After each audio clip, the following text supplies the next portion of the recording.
এই মুহূর্তে আমি আছি নারায়ণগঞ্জ জেলার বন্দর উপজেলার শীতলক্ষ্যা নদীর পূর্ব পাশে অবস্থিত প্রাচীন এক জলদুর্গ, যার নাম সোনাকান্দা দুর্গ। ধারণা করা হয় 1960 খ্রিস্টাব্দে তৎকালীন বাংলা সুবেদার মীর জুমলা বাংলার গুরুত্বপূর্ণ শহরগুলোতে জলদস্যুদের আক্রমণ থেকে রক্ষার উদ্দেশ্যে ঢাকার কাছাকাছি যে 3টি জলদুর্গ নির্মাণ করেন, তার মধ্যে সোনাকান্দা কেল্লা অন্যতম।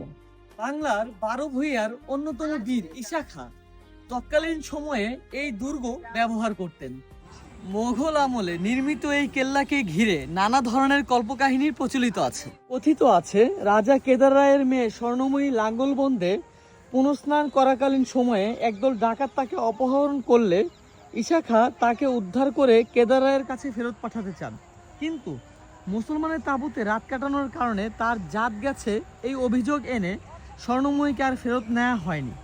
এরপর থেকে স্বর্ণময়ী ঈশা খাঁর তাঁবুতেই থাকতেন।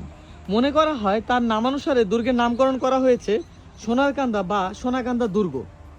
বন্দর থানার এই প্রাচীন সোনাকান্দা কেল্লা আপনি চাইলেই ঘুরে যেতে পারেন, এটা সবার জন্য উন্মুক্ত।